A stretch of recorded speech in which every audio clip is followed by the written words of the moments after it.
Hey guys, so today we're going to do the notes for Chapter 5, Section 2. Sadly, I wanted to do these on the smartboard, but my smart software does not seem to be working very well. So we're going to do it on paper. So here we go. Today we are talking about the recursive formula to represent a sequence. But before we do that, we're going to review a little bit about what we did yesterday when we did the explicit formula. And we're going to do one of those. So I have a sequence here, and we're going to write the explicit formula for it. The key things about this sequence are that we recognize what the first term is, and we recognize what the common difference is, right? In this case, the first term is 8. And of course, when you go from 8 to 11, 11 to 14, I think we all recognize the common difference is 3. And if I know those two things, I can easily write the explicit formula. All I need to know is what's the first term and what's the common difference. So the explicit formula here would be 8 plus 3 times n minus 1, right? And of course, I hope you did this on the homework. You wrote it that way, like I asked, and then you simplified it, which would be 8 plus 3n minus 3, or finally, 5 plus 3n. And that is the formula in simplified form. Now, I know some of you have figured this out already, but what does this 5 represent? Well, of course, this 5 represents the 0 term. And the 3 is still the common difference, right?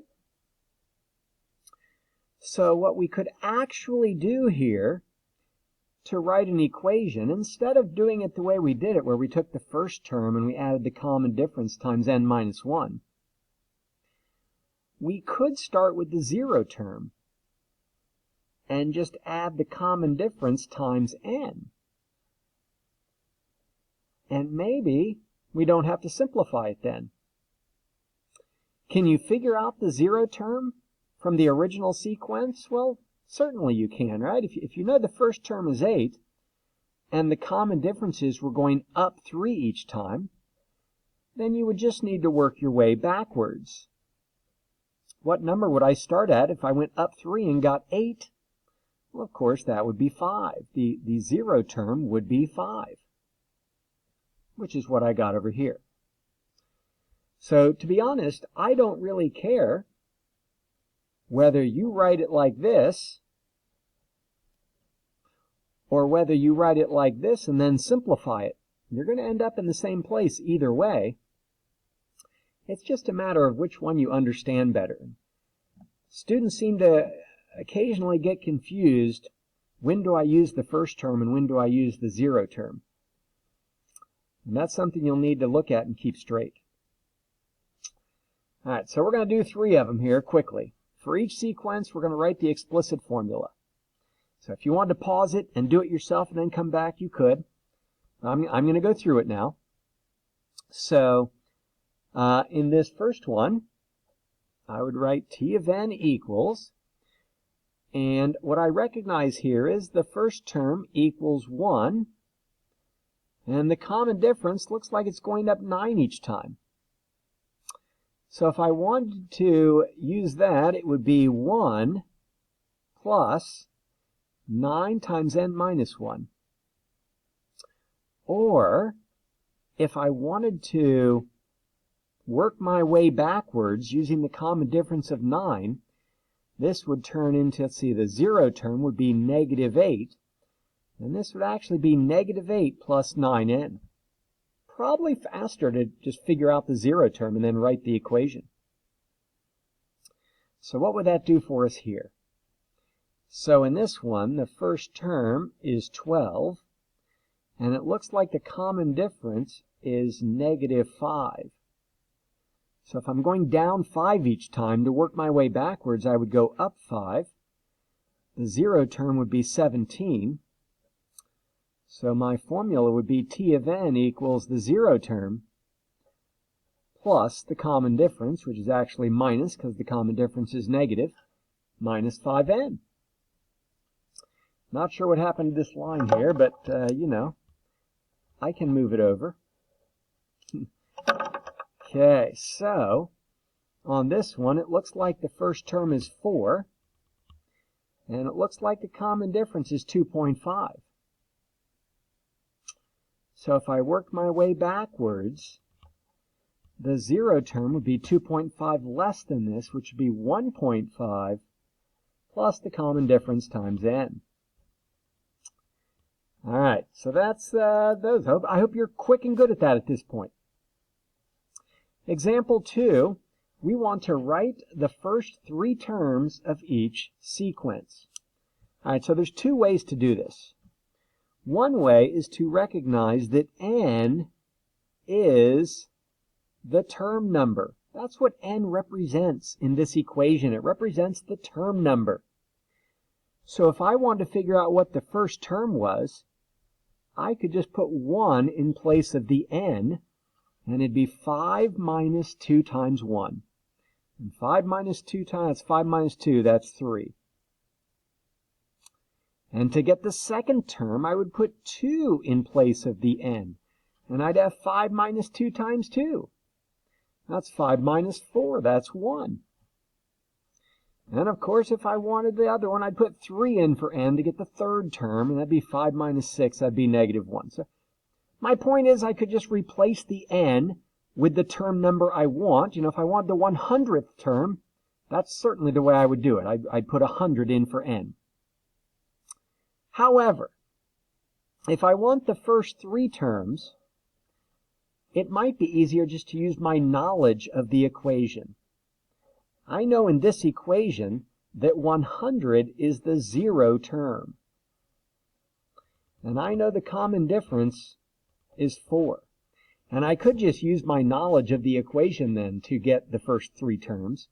If the 0 term is 100, then the first term would be 100 plus 4, 104. And then I'm just adding 4 each time. And I have the first 3 terms. Right? All right. So now we're going on to recursive equations. And to do these recursive equations, we're going to do a little example in the box here. All right, so I want you to consider this following sequence. Negative 8, negative 2, 4, and 10.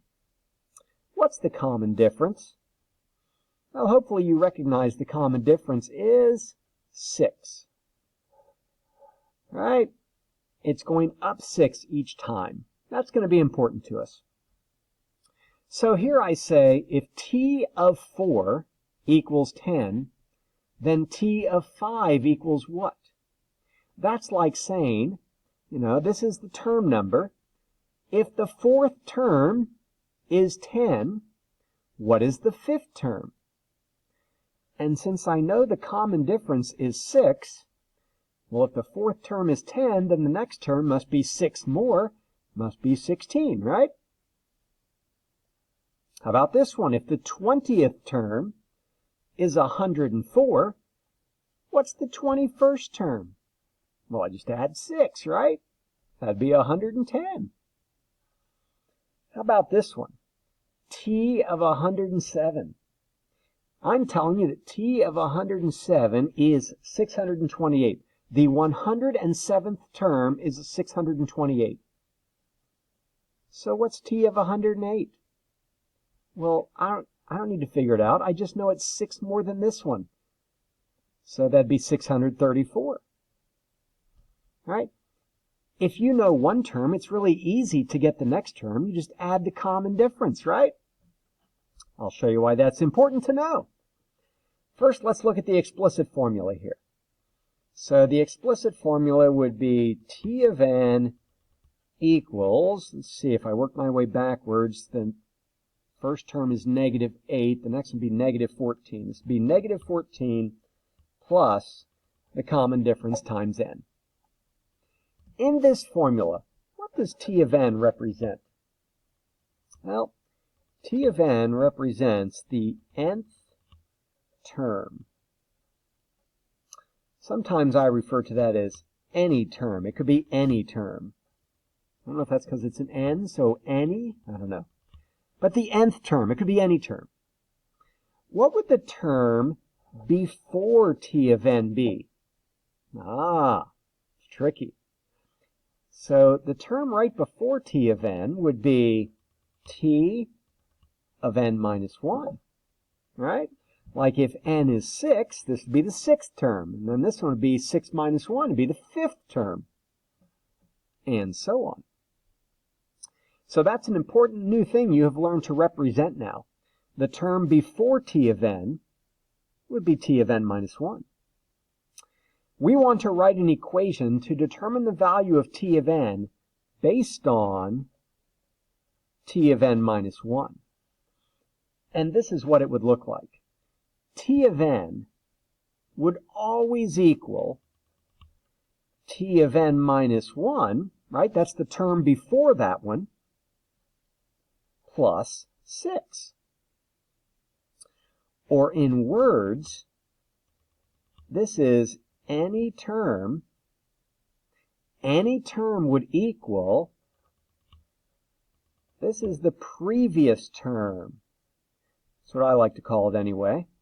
It's the term before this one, so it's the previous one to it. Any term is equal to the previous term plus the common difference. That's what we learned over here. I mean, if you know the previous term, if you know that term 107 is 628, all you got to do is add 6 to it and you get the next term.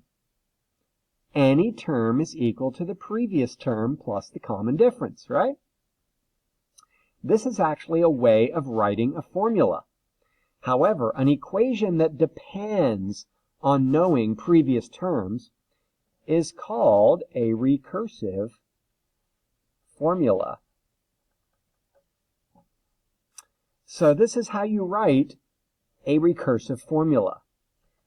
A recursive formula always has two parts. Oops, getting a little low there, sorry. A recursive formula always has two parts. The first part tells you what the first term is.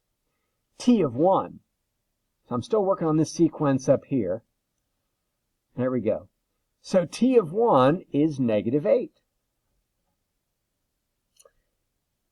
And here I'm saying that any term is equal to the previous term plus the common difference. So all this does is tell you what the next term is based on the previous term. Any term would be the previous term plus 6. This is always how you write a recursive formula. It's got two parts, and it always looks like this example. In fact, the only thing that ever changes is the two numbers I put in red. You'll always have T of 1 equals, and you'll always have T of n equals T of n minus 1 plus something. I guess it could be minus something if you had a negative common difference. It's that easy. Let's do an example here. So in this example, I have a sequence. In this sequence, the important thing to know is that the first term is negative 7, or T of 1 equals the first term equals negative 7. And the common difference is, looks like it's going up 4 each time. And, you know, I guess another nice thing to know then is the 0 term. And in this case, since it's going up 4, that means when I go backwards, it goes down 4. The 0 term would be negative 11. If I know these things, I can easily write either formula. The explicit formula would be T of n equals the 0 term plus the common difference times n. Didn't write that very dark, but there you go. The recursive formula. Okay, it always looks like this.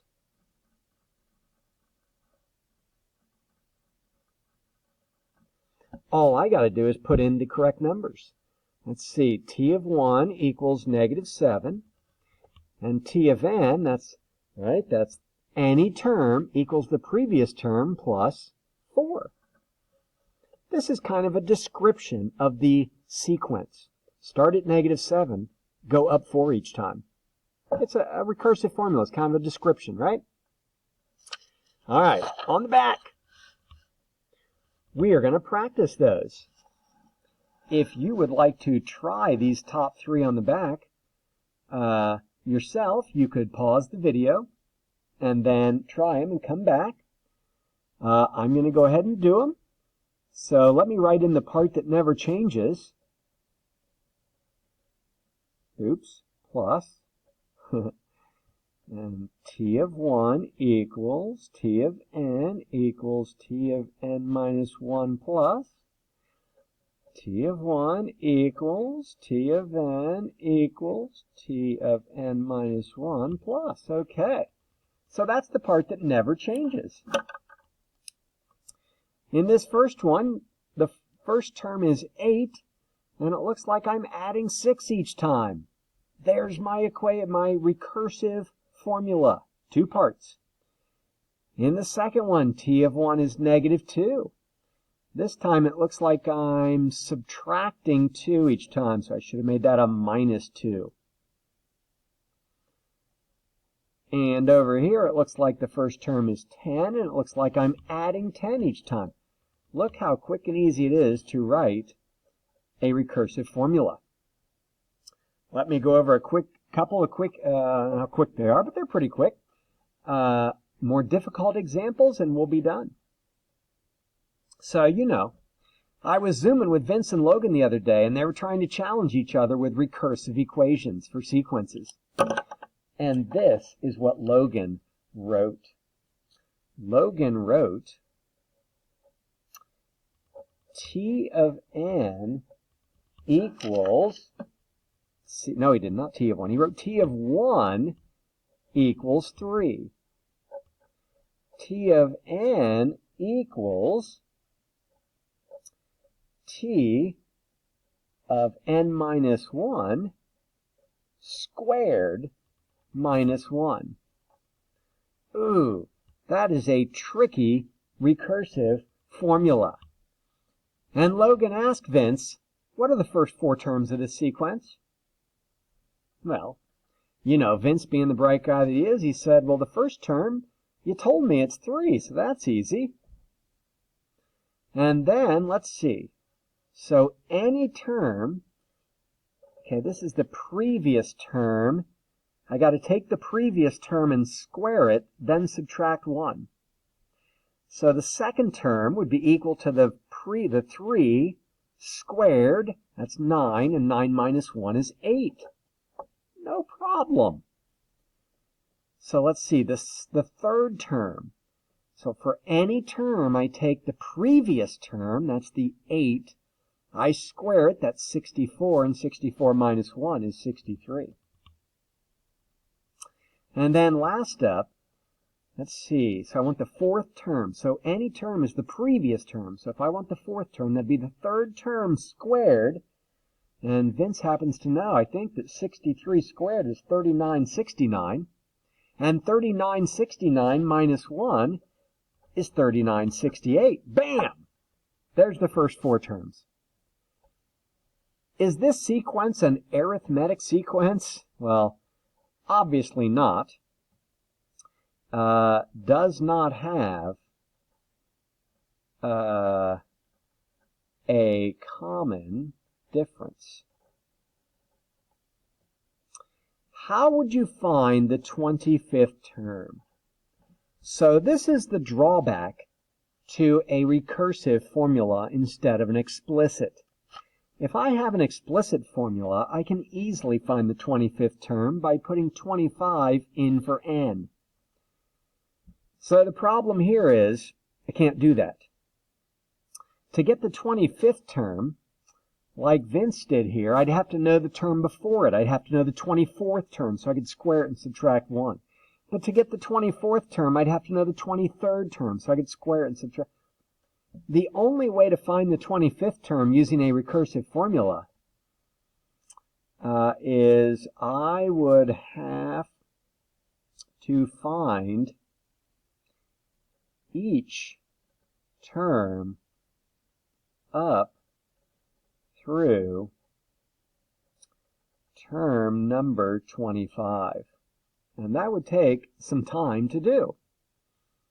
So I'm not going to do it, but that's what you'd have to do to find the to use a recursive formula to find the 25th term. All right, this is the last thing, pretty much. We are going to see, can you convert back and forth between the different types of formulas for a sequence? If I give you the explicit, can you give me the recursive? Okay, so the important thing would be to use your knowledge of the explicit formula. What does the 8 represent? Well, I hope you know that the 8 represents the 0 term. And the common difference is the number attached to the n. So in this case, the common difference is 6.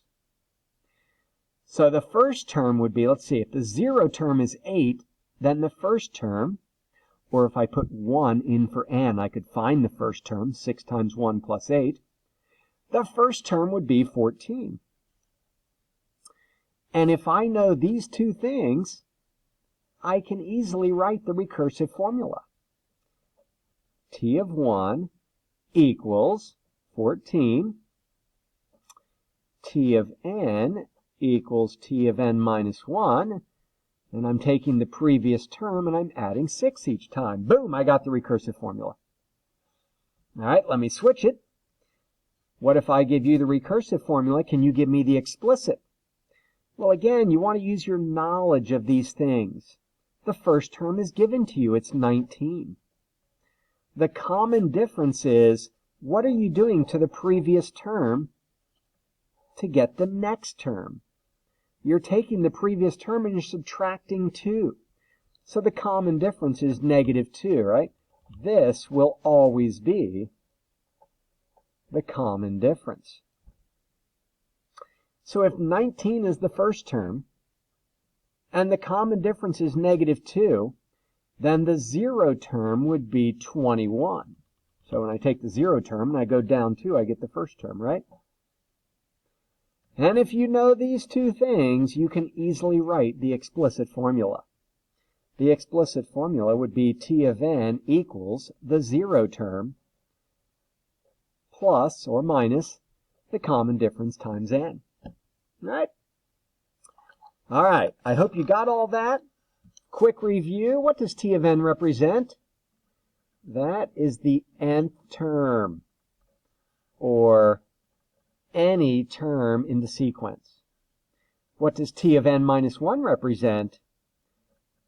That is the term before T of n.